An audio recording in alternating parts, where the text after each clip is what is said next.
Friends याअगोदर आपण भाग विक्रीच्या पद्धती हा टॉपिक डिस्कस केलेला होता। त्यामध्ये मी म्हटलं होतं की भाग विक्रीच्या पद्धती हा जो टॉपिक आहे आपण दोन भागांमध्ये बघूया, पार्ट नंबर 1 आणि पार्ट नंबर 2। सो आज आपला आहे पार्ट नंबर 1। का बरं आपण भाग विक्रीच्या पद्धती याला दोन भागांमध्ये डिवाइड केलं आहे त्याचं उत्तर तुम्हाला भाग विक्रीच्या पद्धती हा जो व्हिडिओ आहे त्यामध्ये मिळेल। तर आधी तो व्हिडिओ बघा, नंतरच हा व्हिडिओ बघा। व्हिडिओ कुठे बघाल तर लिंक डिस्क्रिप्शन बॉक्समध्ये दिली आहे किंवा तुम्ही आय बटनमध्ये सुद्धा बघू शकता। सो आजच्या या भागामध्ये आपण पार्ट नंबर 1 मध्ये आपण दोन पद्धती कव्हर करणार आहोत, ते म्हणजे सार्वजनिक भाग विक्रीच्या पद्धती आणि दुसरं आहे विद्यमान समहक्क भागधारकांना भाग विक्री किंवा देणे। सो वळूया आजच्या टॉपिककडे, पण त्याही अगोदर हाय मी प्रोफेसर निशा निशा अकॅडमीमध्ये तुमचं वेलकम। फ्रेंड्स, जर तुम्ही कॉमर्स स्टुडंट असाल आणि चॅनलवर नवीन असाल तर नक्की या चॅनल सबस्क्राइब करा, बेल आयकॉन प्रेस करायला विसरू नका फ्रेंड्स, जेणेकरून येणाऱ्या प्रत्येक व्हिडिओची नोटिफिकेशन तुम्हाला मिळत राहील। कारण आपली जर्नी 11वी पासून M.Com पर्यंत अशी सुरू राहणार आहे। तुम्ही मला टेलिग्रामवर पण फॉलो करू शकता, माझ्या टेलिग्रामच्या चॅनलची लिंक मी डिस्क्रिप्शन बॉक्समध्ये दिलेली आहे। सो वळूया भाग विक्रीच्या पद्धतीमधला पहिली पद्धत आहे सार्वजनिक भाग विक्रीच्या पद्धती। सो सार्वजनिक भाग विक्री यामध्ये प्राथमिक भाग किंवा सार्वजनिक विक्री ही एक पहिली पद्धत आहे। दुसरी आहे नंतरची सार्वजनिक भाग विक्री, ठीक आहे, ही दुसरी पद्धत आहे। म्हणजेच सार्वजनिक भाग विक्रीच्या दोन पद्धती आहे, एक आहे प्राथमिक भाग किंवा सार्वजनिक विक्री आणि दुसरं आहे नंतरची सार्वजनिक भाग विक्री। इंग्लिशमध्ये प्राथमिक भाग विक्रीला म्हणतात initial public offer means IPO हा जो शब्द आहे अत्यंत प्रचलित आहे गुंतवणूकदारांमध्ये। त्यानंतर नंतरच्या सार्वजनिक भाग विक्रीला इंग्लिशमध्ये म्हणतात फर्दर पब्लिक ऑफर किंवा follow on public offer. Okay, तर आता बघूया प्राथमिक भाग विक्री म्हणजेच काय, मीन्स IPO म्हणजेच काय। तर जेव्हा कंपनी पहिल्यांदा, परत एकदा रिपीट करते, जेव्हा कंपनी पहिल्यांदा जनतेला आपले शेअर्स विक्रीस काढते तिला म्हणतात initial public offer means IPO, मराठीत त्याला म्हणतात प्राथमिक भाग विक्री। ओके, त्यानंतर नंतरची सार्वजनिक भाग विक्री म्हणजेच काय, तर जेव्हा प्राथमिक भाग विक्री केल्यानंतर जेव्हा कंपनी दुसऱ्यांदा किंवा त्यानंतर म्हणजेच प्राथमिक भाग विक्री केल्यानंतर जेव्हा परत शेअर्स विक्रीला काढते त्याला म्हणतात नंतरची सार्वजनिक भाग विक्री। काय म्हणतात, नंतरची मीन्स फर्दर पब्लिक ऑफर असं म्हटलं जाते। जेव्हा कंपनी पहिल्यांदा जनतेला भाग विक्रीस काढते तेव्हा तिचं लिस्टिंग जे आहे, नोंदणी जी आहे भाग बाजारामध्ये होत असते, म्हणजेच बॉम्बे स्टॉक एक्सचेंज किंवा नॅशनल स्टॉक एक्सचेंज यामध्ये कंपनीला जिथेही त्याची नोंदणी करायची आहे त्या भाग बाजारामध्ये केली जाते। ओके, तर थोडी ही प्रोसिजर जी आहे थोडी समजून घेऊया की कशा पद्धतीने कंपनी पहिल्यांदा जनतेला काय करत असते, शेअर्स विक्रीस काढत असते। भाग म्हणजे शेअर्स का बरं विक्रीला काढल्या जाते कंपनीद्वारे याबद्दल आपलं डिस्कशन ऑलरेडी झालेलं। तर अगदी 5 मिनिटांमध्ये बघूया। जसं फॉर एक्झाम्पल एक कंपनी आहे ABC, ठीक आहे, तर कुठलीही एक नवीन कंपनी असू शकते किंवा ऑलरेडी 4-5 वर्ष कंपनीला झालं असेल, म्हणजेच विद्यमान कंपनीसुद्धा आपली भागांची पहिल्यांदा विक्री जनतेला करू शकते। तर ABC नावाची कंपनी आहे, हिला आपले शेअर्स जे आहे जनतेला ऑफर करायचे। तर ही डायरेक्टली जनतेपर्यंत पोहोचू शकत नाही, कारण ही जी प्रोसिजर असते IPO ऑफर करण्याची ती खूप जास्त कॉम्प्लिकेटेड असते। म्हणजे सेबीचे नियम आहे त्यांना फॉलो करावं लागतात, कंपनी ॲक्ट्स आहे त्यांना फॉलो करावं लागतं, प्रतिभूती ॲक्ट आहे त्यांना फॉलो करावं लागतं। तर याकरिता खूप जास्त नॉलेजची गरज असते। तर त्यामुळेच कंपनी जी आहे एका व्यापारी बँकर्स, ठीक आहे, व्यापारी बँकर्स असतात मीन्स मर्चंट, ठीक आहे, यांची काय करत असते, नेमणूक करत असते। मर्चंटची काय करत असते, नेमणूक करत असते, ज्याला मराठीत काय म्हणतात व्यापारी बँक किंवा व्यापारी बँकर्स। तर या मर्चंट बँकर्स जे असतात ते कोणकोणते असू शकतात, तर तुम्हाला गुगलवर जे आहे लिस्ट मिळून जाईल, ठीक आहे। ॲक्सिस बँक आहे, ICICI बँक आहे, त्यानंतर अशा अनेक बँका आहे ज्या भागांची खरेदी विक्री करण्यास किंवा आपण म्हणू शकतो वित्तीय संस्था किंवा व्यापारी बँका यासुद्धा काय करत असतात, खरेदी विक्रीमध्ये मदत करीत असतात। तर अशाच व्यापारी बँकेची काय करावं लागते, नेमणूक करावी लागतात। आणि ही जी व्यापारी बँक आहे पूर्ण प्रोसिजर जे आहे एक ते कंप्लीट जे आहे करून देतात आणि कंपनीची लिस्टिंग जे आहे भागबाजारामध्ये करून देत असतात। या ठिकाणी पूर्ण प्रोसिजर म्हणजेच कंपनीचे व्हॅल्युएशन करणे, शेअर जे आहे किती विक्रीस काढायचे हे डिसाईड करणे कोण करत असते? व्यापारी बँकर्स करत असते. त्यानंतर शेअरची किंमत ठरवणे, मार्केटिंग करणे, आलेले जे अर्ज आहे ते स्वीकारणे, त्यानंतर प्राईस डिसाईड करणे ना. जर बिडिंग थ्रू जर कंपनीने शेअर्स विक्री काढायची असेल, ठीक आहे, असं ठरवलं असेल तर मग ते प्राईस डिसाईड करणे, त्यानंतर विक्रीज करणे प्रत्यक्ष, आणि सपोज शेअर्स विकल्या गेले नाही तर स्वतः ठेवून घेणे, हे सर्व जिम्मेदारी कोणाची असते? व्यापारी बँकरची असते. ओके, तर अशा पद्धतीने व्यापारी बँके थ्रू सामान्य जनता जी आहे यामध्ये फायनान्शियल इन्स्टिट्यूशन पण आले, म्हणजेच म्युच्युअल फंड म्हणा किंवा LIC म्हणा, त्यासुद्धा काय करत असतात? IPO खरेदी करत असतात. किंवा मग जे नॉन फायनान्शियल इन्व्हेस्टर आहे, नॉन फायनान्शियल इन्व्हेस्टर म्हणजेच असे गुंतवणूकदार जे काय करतात? मोठ्या प्रमाणावर शेअर्समध्ये इन्व्हेस्टमेंट करतात. त्यानंतर रिटेल इन्व्हेस्टर्स म्हणजे आपल्यासारखे लोकंसुद्धा IPO जो आहे तो खरेदी करू शकतात. ओके, तर IPO आपल्याला कसं माहिती पडेल की एखाद्या कंपनीचा IPO जो आहे तो आलेला आहे, म्हणजेच शेअर जे आहे विक्रीस काढलेले आहे एखाद्या कंपनीने, तर त्यासाठी कंपनीला काय करावं लागतं? एक प्रॉस्पेक्टस जे आहे म्हणजेच माहितीपत्रक जे आहे ते प्रसिद्ध करावं लागतात. त्याला म्हणतात रेड हेरिंग प्रॉस्पेक्टस. ओके, हे प्रॉस्पेक्टस कोण तयार करत असते? व्यापारी बँकर्स तयार करत असते. या प्रॉस्पेक्टसमध्ये पूर्ण कंपनीची डिटेल्स लिहिलेली असते की कंपनीची फ्युचरची प्लॅनिंग काय आहे, कशा पद्धतीने तिचा परफॉर्मन्स आहे, बोर्ड ऑफ डायरेक्टर कोण कोण आहे, ठीक आहे. हे सर्व माहिती एका गुंतवणूकदाराला इन्व्हेस्टमेंट करण्यापूर्वी माहिती असणे खूप जास्त गरजेचे असते. जर कंपनी चांगली असेल तरच गुंतवणूकदार त्यामध्ये गुंतवणूक करतात, ठीक आहे. तर अशा पद्धतीने कंपनी जी आहे जनतेपर्यंत आपले शेअर्स जे आहे ते घेऊन जात असतात. कशा थ्रू? व्यापारी बँकर्स थ्रू. ओके, आणि अशा पद्धतीने पहिल्यांदाच कंपनीचं रजिस्ट्रेशन बॉम्बे स्टॉक एक्सचेंज किंवा नॅशनल स्टॉक एक्सचेंजमध्ये होत असते. हे झालं प्रॅक्टिकल एक्झाम्पल, ठीक आहे. अशाच पद्धतीने विक्री केली जाते. ऑफलाईन किंवा ऑनलाईन अशी दोन्ही प्रकारे IPO जो आहे तो विकला जातो, ठीक आहे. ऑनलाईन पद्धतीने जर तुमच्याकडे डीमॅट अकाउंट असेल, ठीक आहे, आणि त्याचबरोबर Google पे किंवा UPI असेल तुमच्याकडे, म्हणजेच भीम ॲप वगैरे असेल, तर तुम्ही इझिली IPO खरेदी करू शकता. ऑफलाईनमध्ये तुम्हाला काय करावं लागेल? मर्चंट बँकर्सकडे तुम्हाला अर्ज करावा लागेल. त्यासोबत काही रक्कम जे प्रॉस्पेक्टसमध्ये दिलेली असेल मिनिमम, तीसुद्धा अर्जासोबत द्यावे लागेल. शेअरची काही रक्कम जे आहे ते लिहिलेली असते की किती रुपये तुम्हाला अर्जासोबत द्यायचे. ओके, या ठिकाणी आपल्याला शेअर जे आहे एक किंवा 2 शेअर्स आपल्याला घेता येत नाही, तर बंचमध्ये शेअर्स जे आहे ते विकल्या जातात. जसं 40 शेअर्सचा एक बंच, 50 शेअर्सचा एक बंच, असं आपल्याला जर शेअर्स घ्यायचे असेल, म्हणजे IPO खरेदी करायचं असेल, तर आपल्याला जो डिसाईड असते, ठीक आहे, म्हणजे बंच असतो तोच खरेदी करावा लागतो. एक शेअर्स खरेदी करता येत नाही. तर हे सर्व झालं IPOबद्दल. ओके, मीन्स इनिशियल पब्लिक ऑफरबद्दल. हे सर्व तुम्हाला तुमच्या बुक्समध्ये डिटेलमध्ये नाही आहे, परंतु मी तुम्हाला माहिती असं म्हणून सांगितलं. ओके, तर कंपनी जे आहे शेअर्स विकताना जर कंपनीने व्यापारी बँकर्सद्वारे जर शेअर्स विकायचं ठरवलं, तर मग व्यापारी बँकर्स काय करत असते? शेअर्सची किंमत डिसाईड करत असते. तर कोणत्या किमतीला शेअर्स विकल्या जातात? तर शेअर जे आहे ते निश्चित असू शकते. शेअरची किंमत मीन्स निश्चित किंमत भाग विक्री, म्हणजे शेअरची किंमत जी असते एक फिक्स असू शकते, त्याला फिक्स प्राईस पण म्हणू शकतो आपण. उदाहरणार्थ 100 रुपये, 200 रुपये, ठीक आहे. जे डिसाईड झालेली प्राईस आहे, जी प्रॉस्पेक्टसमध्ये लिहिलेली असते, त्याच किमतीला सर्वच्या सर्व शेअर जे कंपनीचे विकले जातात.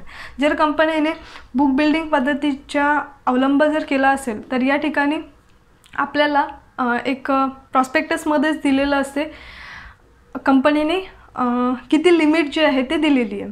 जसं फॉर एक्झाम्पल मी या ठिकाणी घेतलं आहे 315 ते 320 हे एक लिमिट दिलेली असते. यामध्ये आपल्याला बोली लावायची असते. म्हणजे मला जर ABC नावाच्या कंपनीचे IPO खरेदी करायचं आहे, ओके, तर मग या ठिकाणी काय करायचं आहे?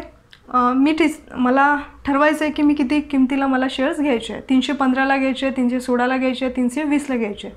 तर मला त्या अर्जामध्ये नमूद करावं लागेल. किंवा मी ऑनलाईन घेत असेल डीमॅट अकाउंट थ्रू, तर 3 ऑप्शन असतात आपल्याला, म्हणजे 3 प्राईज आपण तिथे लिहू शकतो, ठीक आहे. जी प्राईज निश्चित झाली तिला आपण कट ऑफ प्राईज म्हणतात. अर्ज पूर्ण गेल्यानंतर कंपनी जी प्राईज निश्चित करते, ज्या प्राईजला शेअर्स विकल्या जाते तिला म्हणतात कट ऑफ प्राईज किंवा विक्री प्राईज. ओके, आणि जे हे मिनिमम लिमिट असते त्याला म्हणतात फ्लोअर प्राईस, आणि जे मॅक्झिमम लिमिट असते त्याला म्हणतात कॅप प्राईस. त्यानंतर भागांची कसर देऊन विक्री, म्हणजेच कमी किमतीला सुद्धा फेस व्हॅल्यू म्हणजे जी दर्शनी किंमत राहते, ओरिजिनल प्राईस राहते शेअरची, त्याच्यापेक्षा कमी किमतीलाही भागांची विक्री केली जाते. परंतु कंपनी कायद्यामध्ये हे बॅन आहे. ओके, परंतु जेव्हा तुम्हाला माहिती आहे की कर्ज रोखे हे काय आहे, कर्ज भांडवल आहे.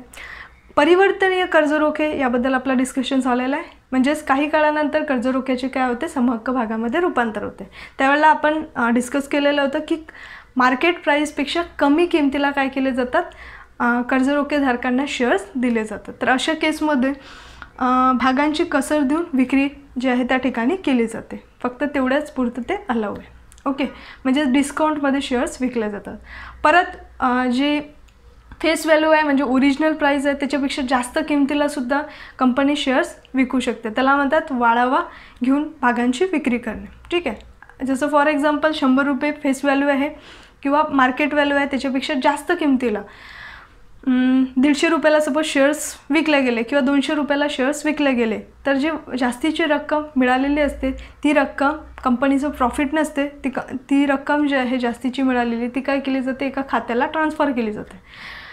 ते म्हणजेच कोणतं खातं असते, कंपनीचं प्रतिभूती वाढावा खातं असते. ठीक आहे, त्याला ते ट्रान्सफर केले जाते. तर अशा पद्धतीने कंपनी निश्चित किमतीला म्हणजे एक फिक्स प्राईस करून शेअरची विक्री करू शकते किंवा मग बिडिंग थ्रू कंपनी विक्री करू शकते. म्हणजे त्याला म्हणतात बुक बिल्डिंग पद्धती. हिचंच मोस्टली जे आहे ते आपल्याला जेव्हाही IPO कंपनीचे मी बरेचसे बघितले तर बुक बिल्डिंग मेथडच त्यामध्ये यूज केलेली आहे. त्यानंतर भागांची कसर देऊन पण विक्री केली जाते आणि वाढावा देऊन पण विक्री केली जाते. ओके, तर हे कन्फ्युजन जे आहे तुमचं गेलं की कंपनीची जे शेअर्सची किंमत आहे म्हणजेच फेस व्हॅल्यू जे ओरिजिनल किंमत आहे त्याच्यापेक्षा जास्त त्याच्यापेक्षा कमी देऊनसुद्धा काय होते, भागांची विक्री होते. ओके, त्यानंतर आपण दुसरा प्रकार बघूया, विद्यमान समहक्क भागधारकांना भाग विक्री किंवा देणे. यामध्ये हक्क भाग आणि बोनस भाग याबद्दलही तुम्हाला माहिती आहे, ऑलरेडी आपलं झालेलं आहे. हक्क भाग म्हणजे असे भाग जेव्हा कंपनी आपल्या विद्यमान म्हणजेच काय, तर ऑलरेडी जे कंपनीचे शेअर होल्डर आहे त्यांना जेव्हा शेअर्स दिले जाते. ठीक आहे, जेव्हाही आता फॉर एक्झाम्पल ABC नावाची कंपनी आहे, कंपनीने काय केलं, शेअर्स विक्रीस काढले. तर आधी शेअर्स कोणाला ऑफर केले जाते, जे कंपनीचे ऑलरेडी भागधारक आहेत त्यांना केले जाते. तर त्याच भागांना काय म्हणतात, हक्क भाग म्हणतात. काय म्हणतात, हक्क भाग म्हणतात. कारण आधी हक्क कोणाला दिला जातो, घरच्यांना म्हणजेच समहक्क भागधारकांना. जर त्यांनी जर शेअर्स घेतले नाही तर मग ते जनतेला विकले जाते. ओके, तर हक्क भागासंबंधीचे काही नियम आहे, तरतुदी आहे, जे कंपनीला फॉलो करावं लागतात. ते आधी बघूया. त्यानंतर आपण बोनस भाग म्हणजेच काय हे तुम्हाला माहिती आहे, परंतु बोनस भाग म्हणजेच काय परत एकदा रिपीट करूया आणि त्याच्या तरतुदी काय काय आहे ते सुद्धा बघूया. हक्क भागाच्या तरतुदी. सो हक्क भागाच्या तरतुदी ज्याला इंग्लिशमध्ये प्रोव्हिजन्स म्हणतात, सिम्पलमध्ये रूल्स, जे रूल्स फॉलो करावे लागतात. पहिला आहे हक्क भाग विक्री किंमत ही बाजार मूल्यापेक्षा काय असते, कमी असते. खूप छान ना, एखाद्या कंपनीचे ऑलरेडी आपण एखादी शेअर्स घेतलेले आहे. फॉर एक्झाम्पल मी ABC या कंपनीचे शेअर्स ऑलरेडी घेतलेले आहे. परत कंपनी जेव्हा शेअर्स इश्यू करते तेव्हा मला कमी किमतीला ना, मार्केट प्राईसपेक्षा कमी किमतीला मला काय केले जाते, शेअर्स दिले जातात. जर आणि कंपनीने असं केलं नाही तर काय होतं, कंपनी दोषी असते. ठीक आहे, जसं फॉर एक्झाम्पल बाजार मूल्य शेअरचे एका शेअरचे 100, तर जेही विद्यमान समहक्क भागधारक आहेत त्यांना अगदी कमी किमतीमध्ये म्हणजेच 60 रुपये 70 रुपये ना, कमी किमतीमध्ये शेअर्स दिले जातात. त्यानंतर माहिती कसं मिळेल की कंपनीने शेअर्स विक्रीस काढले आहे, तर त्याकरिता आपल्याला लेटर ऑफ ऑफर जे आहे म्हणजे एक पत्र जे आहे ते आपल्याला पाठवलं जाते. हे पत्र रजिस्टर पोस्टद्वारे, स्पीड पोस्टद्वारे किंवा मग कुरिअर किंवा मग ईमेलद्वारे मीन्स इलेक्ट्रॉनिक पद्धतीने सुद्धा काय केलं जातं, पत्र पाठवलं जातं. या पत्रामध्ये काय काय लिहिलेलं असते, तर देऊ केलेल्या भागांची संख्या आपल्याला तेवढेच. फॉर एक्झाम्पल मी ABC नावाच्या कंपनीची कोण आहे, भागधारक आहे, समहक्क भागधारक आहे. कारण अग्रहक्क भागधारकांना हक्क भाग दिला जात नाही किंवा बोनस भाग दिले जात नाही. तर मी समहक्क भागधारक आहे. ओके, मी ऑलरेडी कंपनीचे 5 शेअर्स घेतलेले आहेत, तर मला 5च शेअर्स जे आहे ऑफर केले जाईल. म्हणजे जेही मी अगोदर शेअर्स घेतले आहेत त्या प्रमाणातच मला शेअर्स काय केले जातात, ऑफर केले जातात. ओके. तर देऊ केलेल्या भागांची संख्या असते त्या लेटरमध्ये तुम्हाला किती भाग हे कंपनी देऊ शकतात. कालावधी दिलेला असतो की कोणत्या कालावधीमध्ये तुम्ही भाग जे आहे खरेदी करू शकतात. कमीत कमी 15 ते जास्तीत जास्त 30 दिवस एवढा काय असतो, कालावधी असतो. त्यानंतर हक्कत्याग म्हणजेच काय, जर मला शेअर्स घ्यायचे नाही माझ्या नावाने तर मी माझ्या फॅमिलीच्या म्हणजेच मी माझ्या हस्बंडच्या नावाने काय करू शकते, शेअर्स घेऊ शकते. त्याला म्हणतात हक्क त्याग करणे. ओके. म्हणजे आपल्या नावाने न घेता कुटुंबातल्या एखाद्या सदस्याच्या नावाने शेअर्स घेऊ शकते. कोण घेऊ शकते, समहक्क भागधारक. ओके. त्यानंतर बघा, जर विद्यमान भागधारकांनी विहित मुदतीत प्रतिसाद दिला नाही. ठीक आहे. विहित मुदतीत म्हणजे जे दिलेली मुदत आहे ना, या डेटपासून त्या डेटपर्यंत तुम्ही शेअर्स काय करू शकता, खरेदी करू शकता. परंतु डेट गेली, ठीक आहे, आणि तरीसुद्धा मी सांगितलं नाही की मला शेअर्स घ्यायचे, तर कंपनी काय समजते की मला शेअर्स घ्यायचे नाही. जर भागधारक भाग खरेदीसाठी इच्छुक नाही, तर भागधारक भाग खरेदीसाठी इच्छुक नाही असे काही धरले जाते, गृहीत धरले जाते आणि ते न खरेदी केलेले भाग कंपनी नवीन गुंतवणूकदाराला विकू शकते. आता या ठिकाणी परत एकदा मी रिपीट करते, थोडं समजून घ्या. ABC नावाची कंपनी आहे, या ठिकाणी कुठलीही कंपनी असू शकते. तिला जर आपले भाग विक्रीस काढायचे आधी कोणाला ऑफर करेल, ते जे समहक्क भागधारक आहे त्या कंपनीचे त्यांना आधी ऑफर करेल. जर त्यांनी जर शेअर्स घेतले नाही तर मग कोणाला विकले जाते ना, नंतर काय केलं जाते, FPO मीन्स नंतर काय केलं जाते, पब्लिकला ऑफर केले जाते शेअर्स. ओके. जर समहक्क भागधारकांनी शेअर्स घेतले नाही तर मग कोणाला ऑफर केलं जाते, पब्लिकला ऑफर केलं जातं. त्यानंतर बघा, कंपनीने काढलेले हक्क भाग विक्रीसाठी किमान अभिदान 90% असते. ठीक आहे. आता या ठिकाणी समजून घ्या, किमान अभिदान मीन्स मिनिमम सबस्क्रिप्शन. कंपनी कायदा 2013नुसार सेबीच्या रूलनुसार जेव्हाही कंपनी शेअर्स विक्रीस काढते तेव्हा त्यावर मिनिमम सबस्क्रिप्शन म्हणजे अर्ज जे आहे ते 90% आले पाहिजे. जसं उदाहरणार्थ 1,00,000 शेअर्स कंपनीने विक्रीस काढले तर काय करायला पाहिजे, 90% म्हणजेच 90,000 अर्ज कंपनीकडे यायला पाहिजे. याचाच अर्थ काय की 90% लोकांनी ते शेअर्स घ्यायला 90% लोक शेअर्स घ्यायला रेडी पाहिजे, तरच कंपनी काय करते, शेअर्स विकू शकते, अदरवाईज नाही. ठीक आहे. 90,000 अर्ज आले नाही, 80,000 आले तर शेअर्स विकले जाणार नाही. पण 90पेक्षा जास्त किंवा 90 ॲप्लिकेशन्स आल्या तर मात्र कंपनी शेअर्स विकू शकते. या ठिकाणी सपोज ABC नावाची कंपनी आहे, तिने 1,00,000 शेअर्स विक्रीला काढले आणि ऑफर आधी आपल्या समहक्क भागधारकांना केले आणि 90% ॲप्लिकेशन आली तर काय होईल, कंपनी शेअर्स विकू शकेल, अदरवाईज नाही. ओके. परत एकदा मी या तरतुदी रिपीट करते, त्यानंतर आपण बोनस भाग म्हणजेच काय आणि बोनस भागाच्या तरतुदी आपण बघूया. तर पहिली तरतूद काय होते, हक्क भाग विक्री किंमत ही बाजार मूल्यापेक्षा कमी असते. किती छान ना. जेव्हा आपण एखाद्या कंपनीचे शेअर्स घेते, ठीक आहे, मी फॉर एक्झाम्पल ABC नावाच्या कंपनीचे शेअर्स घेतले, परत जर ABC नावाची कंपनी परत शेअर्स विक्रीस काढत असेल तर मात्र त्यामध्ये काय होईल, माझा खूप फायदा होईल जर मी घेतो म्हटलं तर, कारण मला ते कमी किमतीत मिळेल. त्यानंतर त्याकरिता लेटर ऑफ ऑफर मला काय केलं जाईल, आधी लेटर पाठवलं जाईल की तुम्ही एवढे शेअर इतके डेटमध्ये घेऊ शकता. हक्क त्याग पण करू शकता, तुम्ही दुसऱ्यांच्या नावाने पण घेऊ शकता. त्यानंतर हे जे लेटर आहे रजिस्टर पोस्ट, स्पीड पोस्ट, ईमेलद्वारे किंवा कुरिअरद्वारे पाठवले जातात.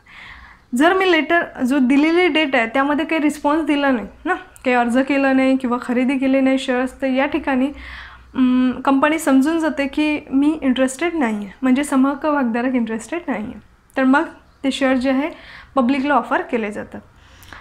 नियमानुसार 90% सबस्क्रिप्शन झालं पाहिजे, म्हणजेच 90% अर्ज तरी आले पाहिजे जेवढे शेअर्स विक्रीला काढले त्याच्यापैकी, तरच काय करू शकते, कंपनी शेअर्स विकू शकते. सो अशा पद्धतीने आपण हक्क भागाच्या तरतुदी बघितल्या. आता बघूया बोनस भाग आणि बोनस भागाच्या तरतुदी. सो जेव्हा कंपनीला भरपूर प्रॉफिट होते, म्हणजे अशीच कंपनी बोनस भाग विकत असते, ठीक आहे, विक्रीस काढू शकते जिला काय होतं आहे, कंटिन्यू प्रॉफिट होतं आहे, नफा होतं आहे. जी कंपनी फायनान्शियली स्ट्रॉंग आहे तर अशीच कंपनी बोनस भाग काय करत असते, विक्रीस काढत असते. बोनस भाग हे कोणाला दिले जाते, तर समहक्क भागधारकांना दिले जाते, अग्रहक्क भागधारकांना दिले जात नाही.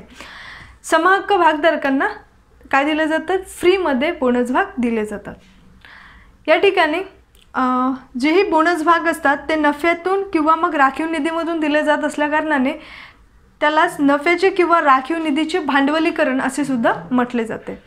तर बोनस भागासंबंधीच्या काय कायद्यात तरतुदी आहे ते आपण बघूया. सो बोनस भाग पहिला आहे, कंपनी बोनस भाग वाटप फक्त खालील गोष्टीतून करू शकते. म्हणजे कुठून बोनस भाग देऊ शकते याबद्दल सांगितलं आहे. मुक्त राखीव निधी म्हणजेच राखीव निधीमधून बोनस भाग जे आहे कंपनी देऊ शकते. हा जो पैसा असतो कुठला असतो, तो नफ्यातलाच असतो. ठीक आहे, कंपनीला जोही नफा होतो त्यातूनच जो पैसा राखीव निधीला, मुक्त राखीव निधीला ट्रान्सफर केला जातो. जेव्हा या राखीव निधीत वाढ होते म्हणजे पैसा खूप जास्त होतो तेव्हा त्याचे बोनस भागामध्ये रूपांतर केले जाते. किंवा मग प्रतिभूती वाढावा खाते. प्रतिभूती वाढावा खाते म्हणजेच काय, तर जेव्हा कंपनी वाढावा घेऊन भागांची विक्री करत असेल ना, जसं दर्शनी मूल्य आहे 100 रुपये आणि दर्शनी मूल्यापेक्षा जास्त म्हणजे 150 रुपयाला किंवा 160 रुपयाला म्हणजे जास्त किमतीला दर्शनी मूल्यापेक्षा भागांची विक्री केली जाते, त्याला म्हणतात वाढावा घेऊन भागांची विक्री करणे. आणि असा जो पैसा आहे एक्स्ट्रा मिळालेला तो काय केला जातात, प्रतिभूती वाढावा खात्यामध्ये ट्रान्सफर केला जातो. तर याचासुद्धा बोनस भागाच्या वाटपासाठी यूज केला जातो. किंवा मग भांडवल परतफेड राखीव निधी खाते. तर कंपनी जे आहे एका विशिष्ट उद्दिष्टाकरिता भांडवल परतफेड राखीव निधी जे आहे ते तरतूद करत असते आणि या खात्यामधून सुद्धा म्हणजे तो उद्देश जो आहे बोनस भागाचा पण असू शकते की बोनस भाग कंपनीला द्यायचा आहे म्हणून कंपनी काय करते, भांडवल परतफेड राखीव निधी या खात्याची निर्मिती करते आणि तिथून काय करू शकते, बोनस भाग देऊ शकते. परत एकदा रिपीट करते, बोनस भाग कुठून दिला जाते, मुक्त राखीव निधीमधून किंवा प्रतिभूती वाढावा खाते किंवा भांडवल परतफेड राखीव निधीमधून दिले जाते. ओके, त्यानंतर कंपनी संपत्तीच्या पुनर्मूल्यांकनासाठी राखीव ठेवलेल्या निधीतून बोनस भाग वाटप करू शकत नाही. तर कंपनी काय करते, तिची जेवढी संपत्ती असते तिची सध्याची किंमत काय आहे याचं व्हॅल्युएशन करत असते आणि त्याकरिता पैशाची प्रोव्हिजन करत असते, निधी गोळा करत असते. तर या निधीमधून काय करता येत नाही, बोनस भाग देता येत नाही. लाभांश वाटपाच्या बदल्यात बोनस भाग वाटप करता येत नाही. असं कंपनी म्हणत असेल की मी यावर्षी लाभांश देत नाही समहक्क भागधारकांना, मी बोनस भाग देते, तर असं करू शकत नाही. त्यानंतर संचालक मंडळाने एकदा जाहीर केलेले बोनस भाग वाटप रद्द होऊ शकत नाही. म्हणजे एकदा का कंपनीने म्हणजे संचालकाने बोनस भाग जाहीर केले तर ते इन एनी हाऊ समहक्क भागधारकांना द्यावेच लागतात, ते रद्द करू शकत नाही. त्यानंतर बोनस भाग हे पूर्ण दत्त भाग असतात, म्हणजेच पूर्ण पेडअप असतात. हे शेअरवरची जी अमाऊंट असते ते पूर्ण पेडअप असते, कारण हे फ्री ऑफ कॉस्टमध्ये दिले जातात. आणि तुम्हाला माहिती आहे की जेव्हा कंपनी शेअर्स विक्रीला काढते आणि जेवढे शेअर्स विकल्या जातात त्यावर काय करायची असते, गुंतवणूकदारांना शेअरची जेवढी किंमत आहे ते काय करायची असते, पूर्णच्या पूर्ण कंपनीला द्यायची असते. फॉर एक्झाम्पल एखादी शेअर 50 रुपयाला आहे तर पुन्हा 50 रुपये काय करावं लागते, गुंतवणूकदाराला द्यावं लागते जर एक शेअर्स घेतला असेल तर. जर यालाच काय म्हणतात, पूर्ण रक्कम जेव्हा शेअर्सवरची पेड होते त्यालाच म्हणतात पूर्ण दत्त. काय म्हणतात, पूर्ण दत्त means paid up capital. Okay, तर हे काय असतात, बोनस भाग पूर्ण पेडअप असतात. त्यानंतर भागधारक बोनस भागाचा त्याग करू शकत नाही. म्हणजे बोनस भाग जे आहे ते आपल्या फॅमिलीच्या नावाने करू शकत नाही, त्याला स्वतःच्याच नावाने घ्यावे लागतात. त्यानंतर बोनस भाग वाटपावेळी किमान अभिदानाची आवश्यकता नसते. किमान अभिदानाची आवश्यकता नसते कारण हे भाग जे आहे बोनस भाग हे विकले जात नाही, काय केले जातात तर दिले जातात. ठीक आहे, विकले जात नाही तर काय केले जातात, दिले जातात. त्यामुळे इथे मिनिमम सबस्क्रिप्शनची अटच नसते. ओके, सो अशा पद्धतीने आज आपण भाग विक्रीच्या पद्धतीमध्ये 2 पद्धती बघितल्या. एक आहे सार्वजनिक भाग विक्री पद्धत आणि दुसरं आहे विद्यमान समहक्क भागधारकांना भाग विक्री. तर यामध्येही आपण थोडी एक रिव्हिजन करूया की आतापर्यंत काय काय बघितलं. तर सार्वजनिक भाग विक्रीच्या पद्धतीमध्ये आपण बघितलं IPO आणि FPO. ठीक आहे, मीन्स इनिशियल पब्लिक ऑफर, जो कंपनी पहिल्यांदा जनतेला शेअर्स विकते त्याला म्हणतात IPO. जेव्हा IPO जाहीर केल्यानंतर जेव्हा कंपनी परत शेअर्स विक्रीला काढते म्हणजेच प्राथमिक विक्री केल्यानंतर भागांची जेव्हा दुसऱ्यांदा किंवा त्यानंतर जेव्हाही कंपनी भाग विक्रीस करते तेव्हा त्याला म्हणतात नंतरची सार्वजनिक भाग विक्री. शेअरची किंमत जी आहे ते कंपनी डिसाईड करत असते किंवा मर्चंट बँकर्स डिसाईड करत असतात की किती रुपयाला शेअर्स विकायचं आहे. तर निश्चित किंमत असू शकते किंवा बुक बिल्डिंगद्वारे सुद्धा त्याची किंमत निश्चित केल्या जाऊ शकते. त्यानंतर बघितलं की डिस्काउंटमध्ये सुद्धा शेअर्स विक्री केल्या जातात, परंतु अट आहे फक्त कर्ज व भांडवलच. ठीक आहे, म्हणजेच कर्जरोख्यांचे जेव्हा समहक्क भागात रूपांतर होते तेव्हा कर्जरोखेधारकांना कमी किमतीत काय दिलं जातं, शेअर्स दिले जातात. त्यानंतर विद्यमान समहक्क भागधारकांना भाग विक्री किंवा देणे, त्याच्यामध्ये बघितलं आपण हक्क भाग किंवा बोनस भागाच्या स्वरूपात भागांची विक्री केली जाते.